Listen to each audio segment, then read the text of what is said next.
have a bit of a thing for boat ramps, and this is a pretty good one. It's a bit windy, you might not be able to hear me very well. So remember, Coral Bay had a good boat ramp, but Coral Bay itself was horrible. Well, this is St Helens boat ramp, which is St Helens Point boat ramp, which is sort of out on a point from St Helens, somewhat surprisingly. And people put their boats in here and presumably go out and catch fish and eat them. I'm not particularly interested in fishing, but if I was, I would dare say this would be a good place to come. What do you reckon, John? It's alright, isn't it? Nice, very nice. Look at that. There's oysters out there. Oysters? Oh yeah, there's oyster beds out there too.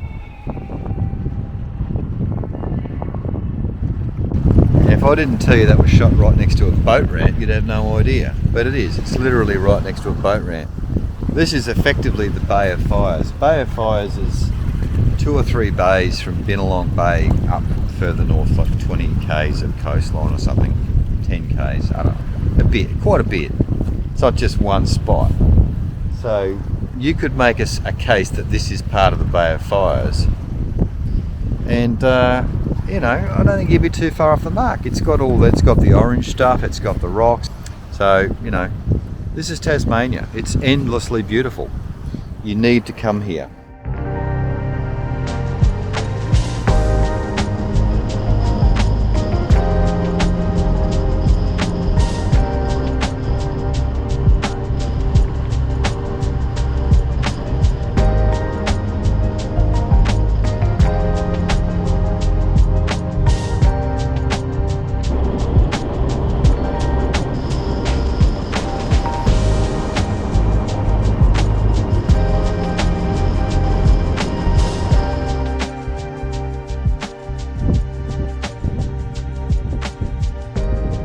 This is the Bay of Fires, thus named because, I'm not sure actually, I'll go read the sign and I'll tell you. I don't actually think it's anything to do with the red stuff, orange stuff on the rocks. I could be wrong about that. I've been wrong about many things before, as my wife will tell you. Right there.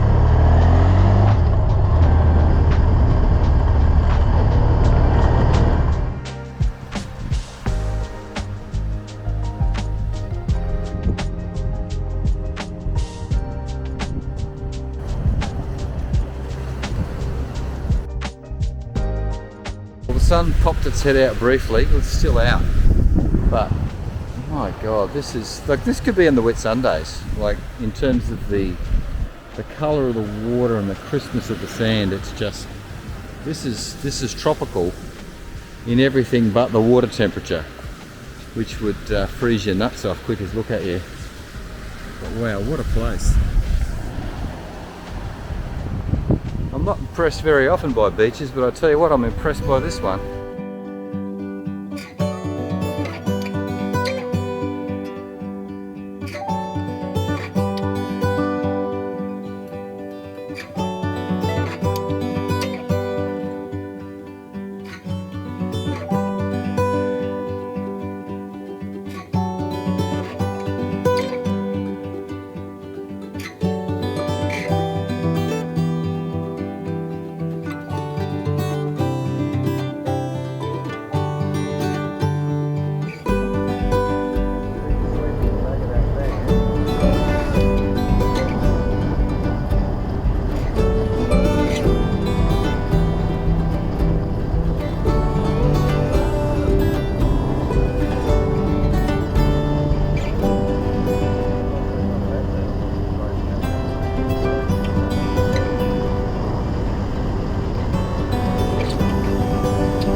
Good morning, welcome to St Helens and the Queechy Motel. But I tell you what an absolutely magnificent motel this has been. Let me give you a quick run through. You've got the Ma and Pa kettle chair at the front. No smoking, which is good. Now, so let me run you through it. TV, Netflix signed in, obviously someone's account, but that was good. Watched a bit of Drive to Survive last night. Look at those curtains. Hello. Period light fixtures. I'm not going to make too much fun of this because actually it's been a really good motel. Charging point by the bedside, so I've been able to charge things up. Proper table, little kitchen. Look at this, like cups and glasses, plates and bloody chopping boards, and you name it. Lots of instant coffee. Ugh. Good quality bathroom. A little dated, but genuine wood, so that's nice. But the piece de resistance, or as some people I know call it, the piece of resistance. Look at this. It's got another whole other level. John, I'm coming up. Put your underpants on.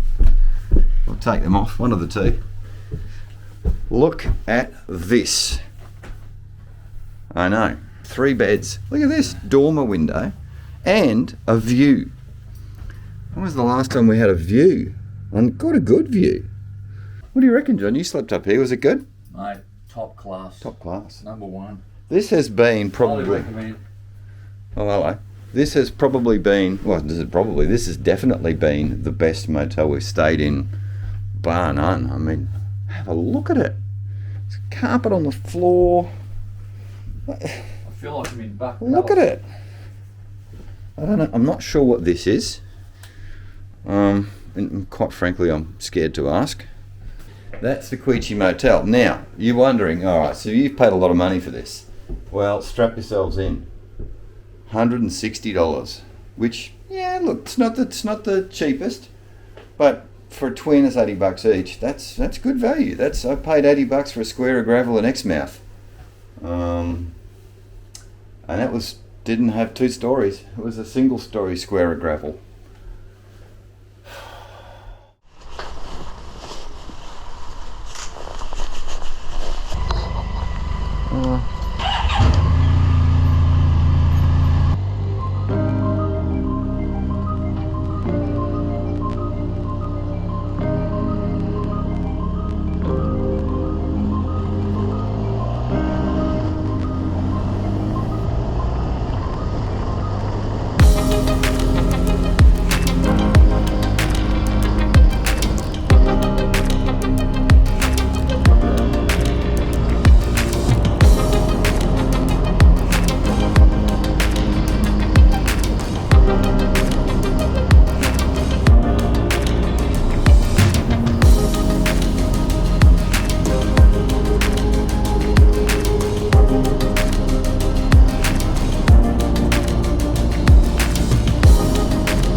Well, this is Anson's Bay. We took a little bit of a detour off the main road.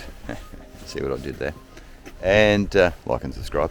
And we've arrived at Anson's Bay. What a magic little spot it is. I don't think it's meant for tourists. It appears to be very much a locals only sort of a spot, which is generally considered to be a good thing, I would think.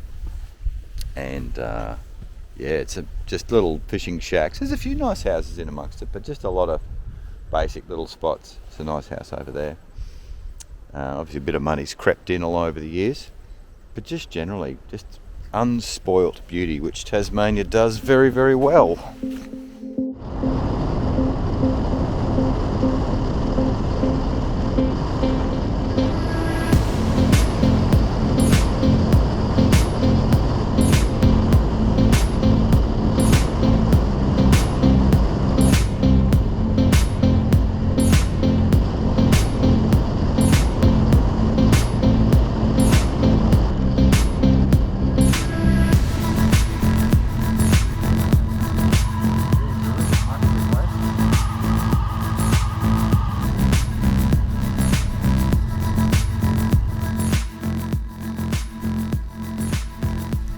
We've arrived in Gladstone, and it's a thriving place, Gladstone. As you can see, that's the CBD, I think they call it.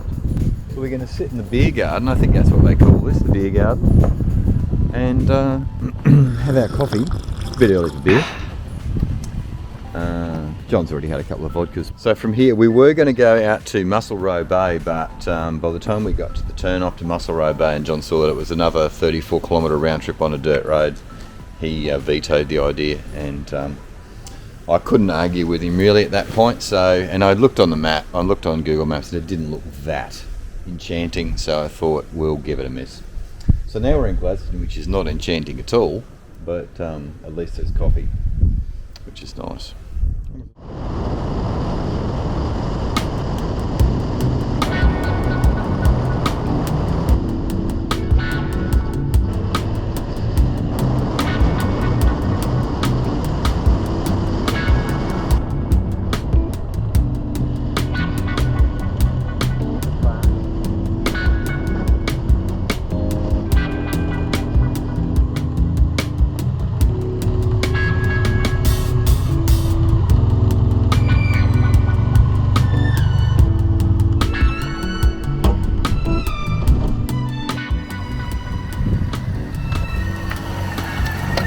Here he is. Better late than ever, John. Spectacularly windy here. So I've continued on with the tour of Tasmania's boat ramps. As you know, I do like a good boat ramp. So I've brought you to what many say is Tasmania's windiest boat ramp, Tomahawk. And there it is there. And what a beauty it is. Concrete, obviously. Beautiful bay there. I mean, I'm not sure there's many people out there today in their boats, but you never know. They're a hardy lot, the Tasmanians. So I think we've run out of dirt road now. I think we're back on the bitumen pretty comprehensively, apart from this last little bit here, which John's pleased about. Although he carves along pretty well on the dirt for an old bloke on a big heavy motorbike. Totally unsuited to the job. So from here we head towards Bridport, not Bridgeport, Bridport. I don't know what's there, more wind presumably.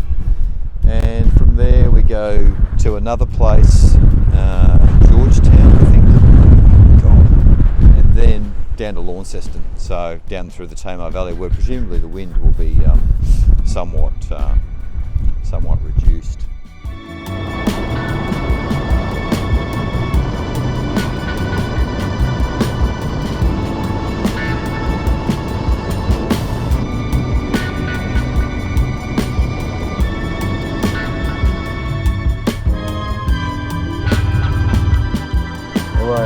It looks a bit.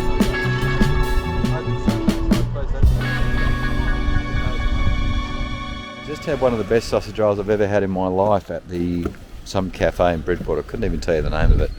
$7, but like a proper homemade big boy. Needed to eat it with a knife and fork. Fantastic. There's another boat ramp over there. I'm doing a tour of Tasmania's boat ramps. I'll give you a closer look in a second because I know you're interested. And it's called Old Pier Beach. They were up all night dragging that one up. What a bad boat ramp, this one. It's got a couple of free tyres as well. It's a cracking boat ramp. It's a double banger. It's pretty narrow though. I reckon there'd be some pretty interesting reversing work here of a weekend.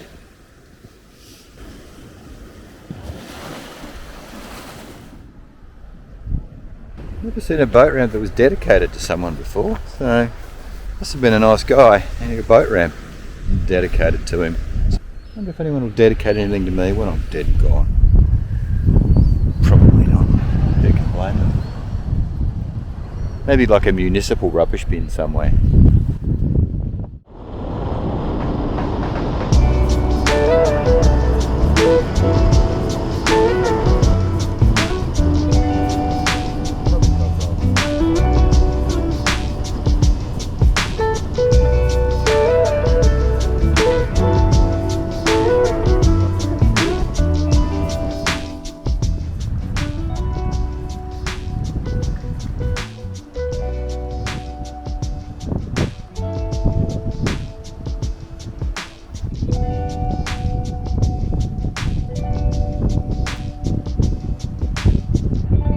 Clever, actually.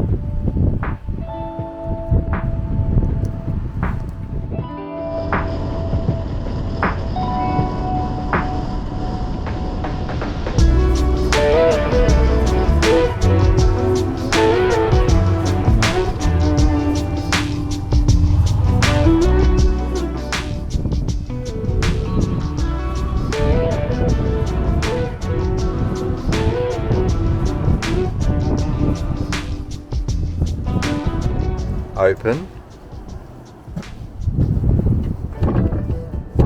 It's not open. Closed. It's a lie. Typical. Oh, look, we've got a poster of skates and rays. Fantastic. Yeah, great. Good on you. Oh, look out. Things are looking up. We've got a 3-cylinder Lister diesel.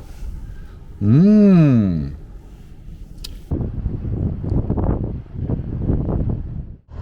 By those buildings that have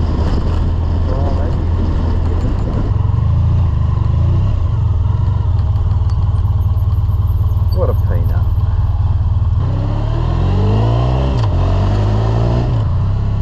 Here we are.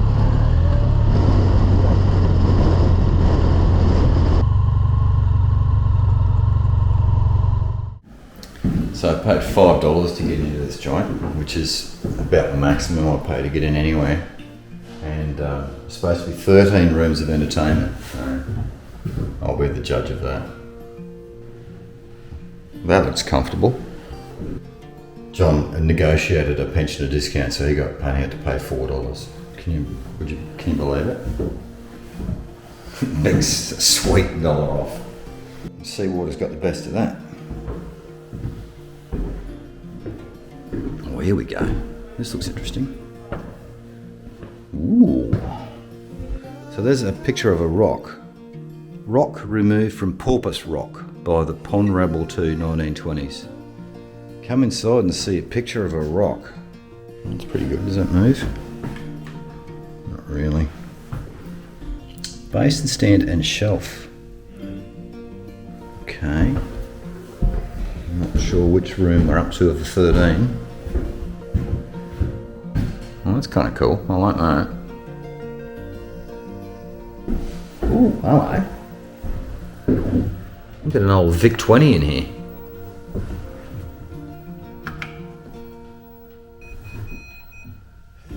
Done something. Ooh, oops, getting out of here. Oh, that's kind of cool.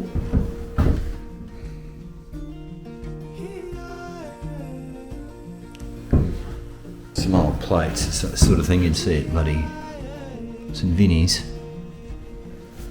I believe we've come to the penultimate room. Model boat. Model boats are always good. Those sails aren't much use.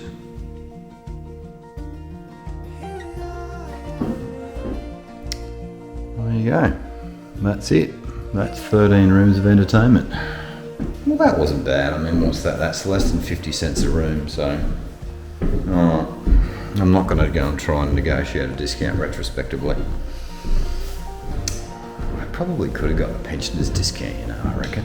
John didn't have to show any ID. I reckon I could have probably swung it.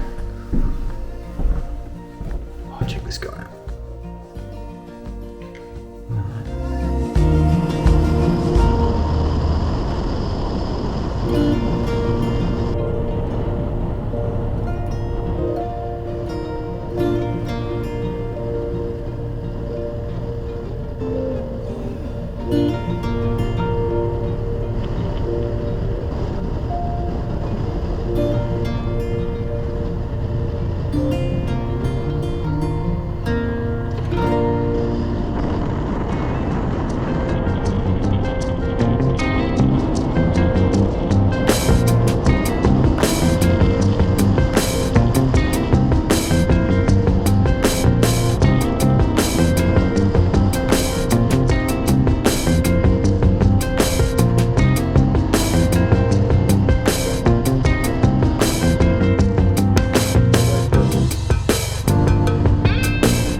Good morning and welcome to Launceston, Tasmania's second largest city, and a very, very interesting and beautiful place.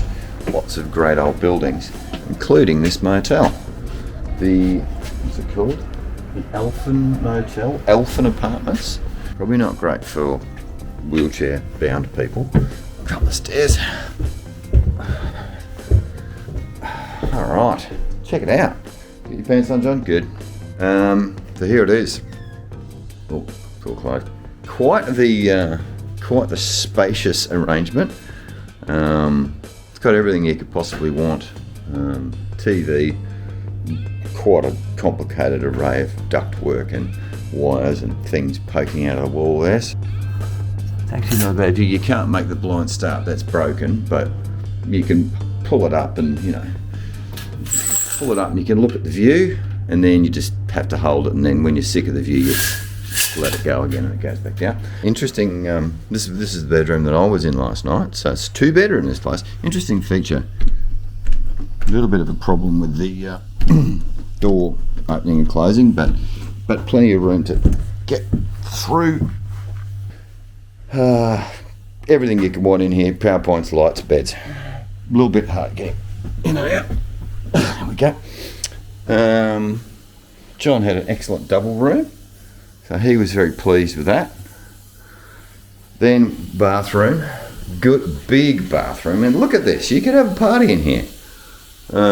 Nothing remarkable about the bathroom really, just a standard bathroom, so that's quite good. Did have a makeup removal towel, so that was handy for John, get his foundation off.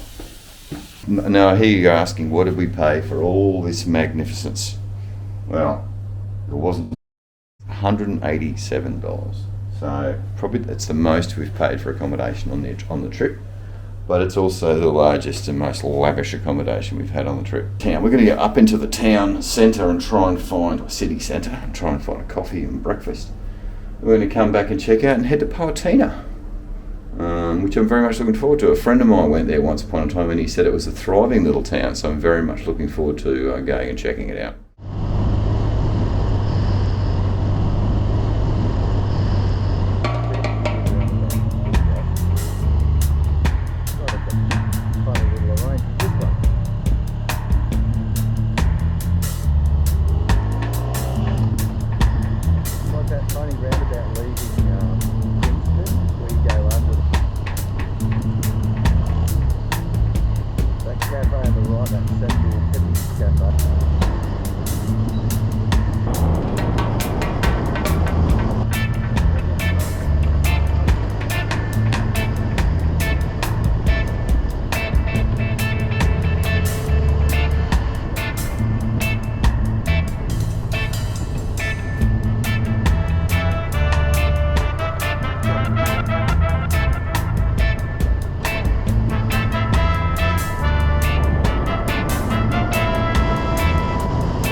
Welcome to Powhatan, and what a strange little place it is, but charming.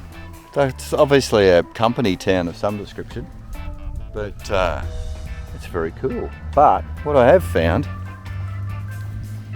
is the Powhatan labyrinth. Tell me it's not locked. To keep out deer, please shut the labyrinth gate when leaving. Oh, look at this. Holy moly. I'm going in. May never be seen again. Let's go this way. This is fun. Cool. Being attacked by bees. I don't think the labyrinth has been trimmed for a while. That's all I can do to fit down the corridors. Oh shit, I might not ever get out of here. I just cheated. Well, hey, story of my life.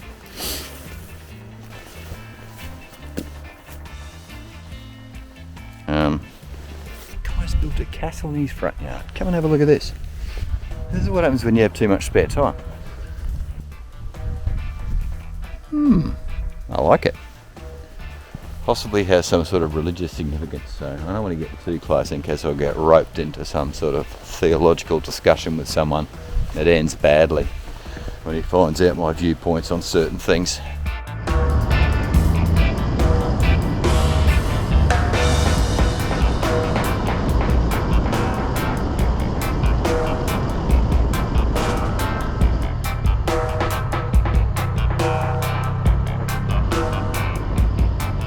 Yeah, you're all good?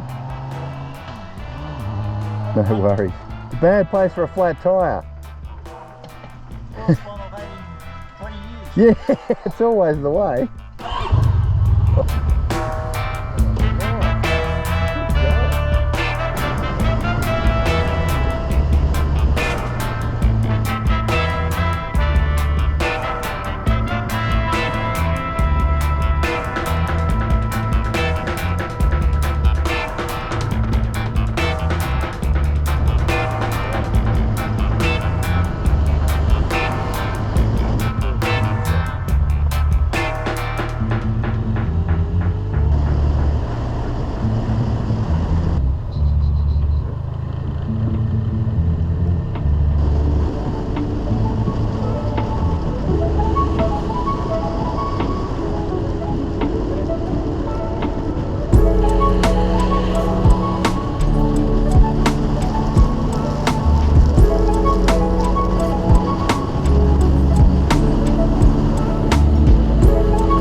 It is quite cold up here. What is it, John? 5 or 6. 6 feels like 3. It's the Lake Highway anyway, and it's really nice, and it's just finally, the weather's just come good, and we've had a bit of sunlight pop out, because it's been, well, as you've seen, pretty miserable and rainy and grey and cold, but now it's lovely, but it's still frighteningly cold. I'm quite sure why I took my helmet off. It's ruining my hair. Now we're going to head down from here down to Devonport, where we'll get back on the boat.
That is the Devonport foreshore.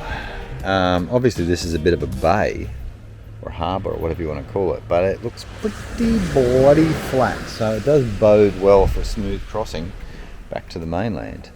I am currently without John. John, well, let's not mince words, because he's an idiot, left one of his bags behind. Not just one of his bags, a bag with all his clothes in it. And we found this out after we'd arrived in Deloraine via a via a circular route that we took through Powhatan and up over some hills and cold areas via a phone call from the motel that we stayed in. So John rode back to Launceston, which is only 45 minutes away, even though it had taken us 4 hours to get to Deloraine because we went a very roundabout route. See, roundabout, not circuitous. I've received a text message saying that he's now en route for Devonport. He's been reunited with all his luggage.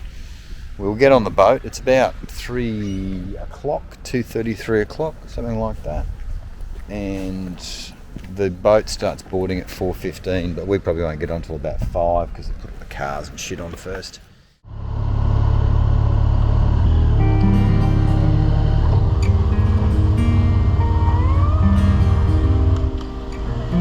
Good, thanks. Have fun. Beautiful. Thank you.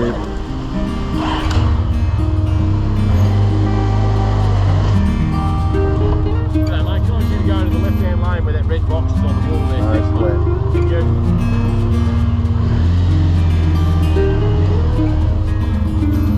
Yep. Lane 10 for us. Lane 10.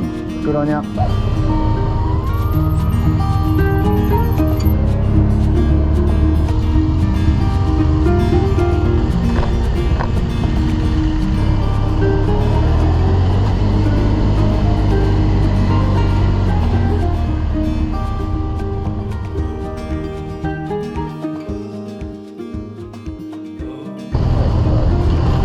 Suggin buggin. Leah, who's clearly a moron. So he's now on a bus to Newcastle.